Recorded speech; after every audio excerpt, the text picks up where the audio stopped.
Chapter 3 of Treasure Island. Treasure Island by Robert Louis Stevenson. Chapter 3 The Black Spot. About noon I stopped at the captain's door with some cooling drinks and medicines. He was lying very much as we had left him, only a little higher, and he seemed both weak and excited.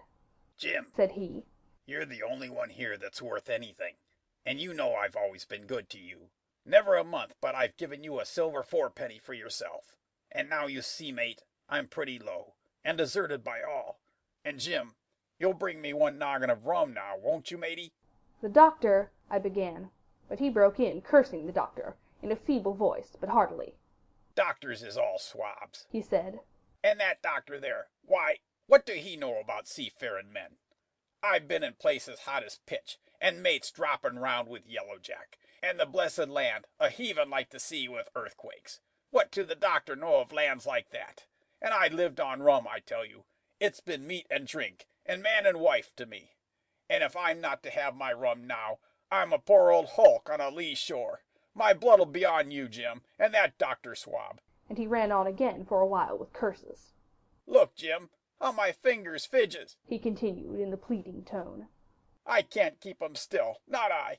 I haven't had a drop this blessed day. That doctor's a fool, I tell you. If I don't have a drain of rum, Jim, I'll have the horrors. I seen some on 'em already. I seen old Flint in the corner there behind you. As plain as print, I seen him. And if I get the horrors, I'm a man that has lived rough, and I'll raise Cain. Your doctor hisself said one glass wouldn't hurt me. I'll give you a golden guinea for a noggin, Jim." He was growing more and more excited, and this alarmed me for my father, who was very low that day and needed quiet. Besides, I was reassured by the doctor's words, now quoted to me, and rather offended by the offer of a bribe. "I want none of your money," said I, "but what you owe my father. I'll get you one glass and no more." When I brought it to him, he seized it greedily and drank it out. "Aye, aye," said he. "That's some better, sure enough. And now, matey, did that doctor say how long I was to lie here in this old berth?" "A week at least," said I. "Thunder!" he cried. "A week? I can't do that. They'd have the black spot on me by then. The lubbers is going about to get the wind of me this blessed moment. Lubbers as couldn't keep what they got, and want to nail what is another's. Is that seamanly behavior now, I want to know? But I'm a saving soul. I never wasted good money of mine, nor lost it neither, and I'll trick 'em again. I'm not afraid on 'em. I'll shake out another reef, matey, and dandle 'em again." As he was thus speaking, he had risen from bed with great difficulty, holding to my shoulder with such a grip that almost made me cry out, and moving his legs like so much dead weight. His words, spirited as they were in meaning, contrasted sadly with the weakness of the voice in which they were uttered. He paused when he had got into a sitting position on the edge. "The doctor's done me," he murmured. "My ears is singing. Lay me back."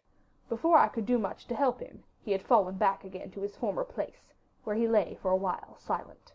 "Jim," he said at length, "you saw that seafaring man today?" "Black dog?" I asked. "Hey, black dog," says he. "He's a bad 'un, but there's worse that put him on. Now if I can't get away nohow, and they tip me the black spot, mind you, it's my old sea chest they're after.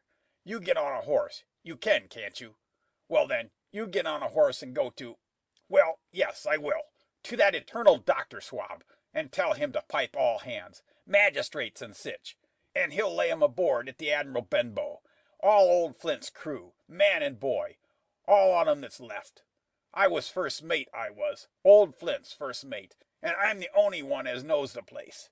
He gave it me at Savannah, when he lay a-dying, like as if I was to now, you see.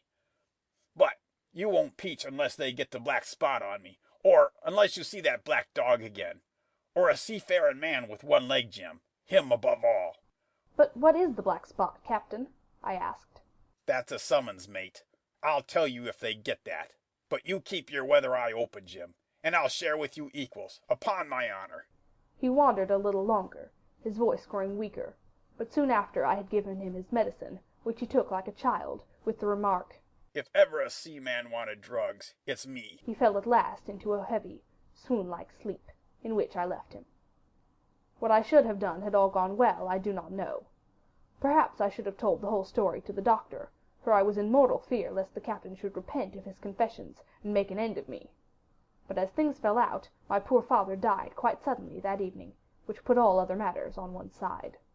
Our natural distress, the visits of the neighbours, the arrangement of the funeral, and all the work of the inn to be carried on in the meanwhile, kept me so busy that I had scarcely time to think of the captain, far less to be afraid of him. He got downstairs next morning, to be sure, and had his meals as usual, though he ate little, and had more, I am afraid, than his usual supply of rum, for he helped himself out of the bar, scowling and blowing through his nose, and no one dared to cross him.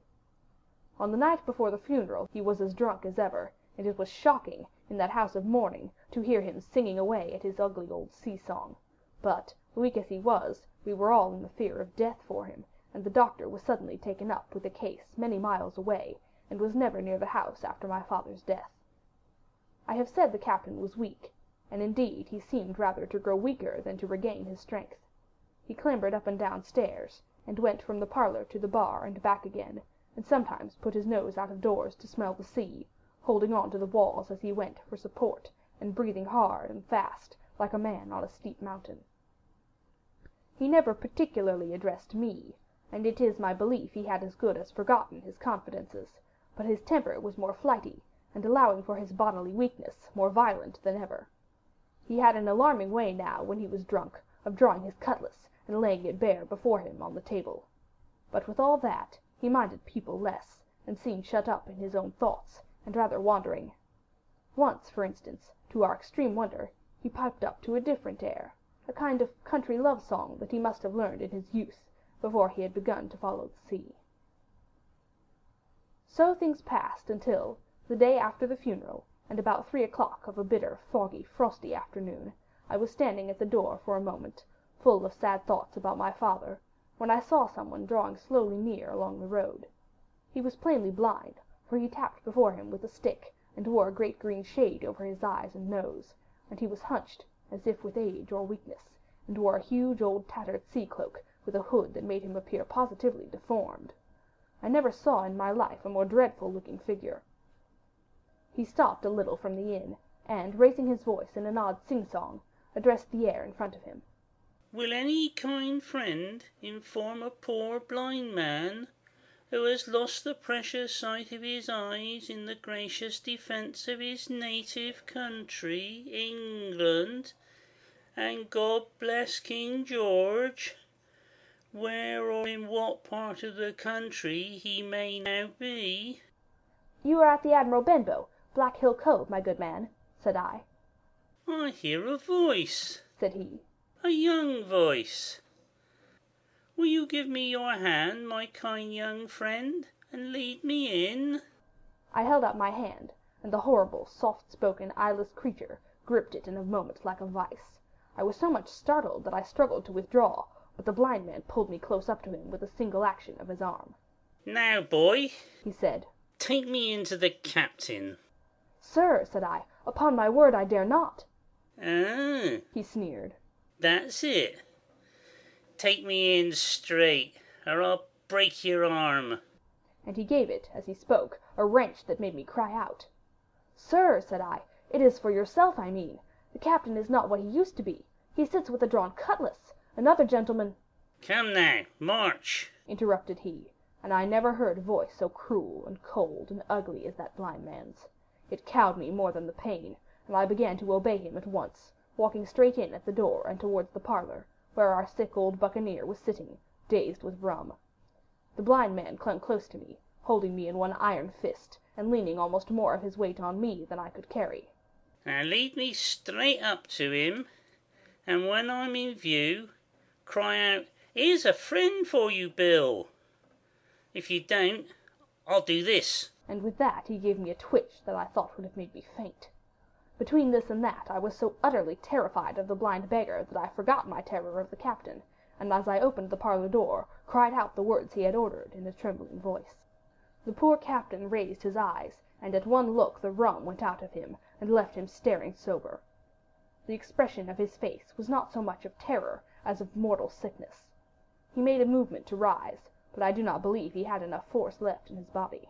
"Now, Bill, sit where you are. Said the beggar. If I can't see, I can hear a finger stirring. Business is business. Hold out your left hand. Boy, take his left hand by the wrist and bring it near to my right. We both obeyed him to the letter, and I saw him pass something from the hollow of the hand that held his stick into the palm of the captain's, which closed upon it instantly. And now that's done, said the blind man, and at the words he suddenly left hold of me, and, with incredible accuracy and nimbleness, skipped out of the parlour and into the road, where, as I still stood motionless, I could hear his stick go tap, tap, tapping into the distance. It was some time before either I or the captain seemed to gather our senses, but at length, and about at the same moment, I released his wrist, which I was still holding, and he drew in his hand and looked sharply into the palm. 10 o'clock, he cried. 6 hours. We'll do them yet. And he sprang to his feet. Even as he did so, he reeled, put his hand to his throat, stood swaying for a moment, and then, with a peculiar sound, fell from his whole height face foremost to the floor. I ran to him at once, calling to my mother, but haste was all in vain. The captain had been struck dead by thundering apoplexy. It was a curious thing to understand, for I had certainly never liked the man, though of late I had begun to pity him, but as soon as I saw that he was dead, I burst into a flood of tears. It was the second death I had known, and the sorrow of the first was still fresh in my heart. End of chapter 3.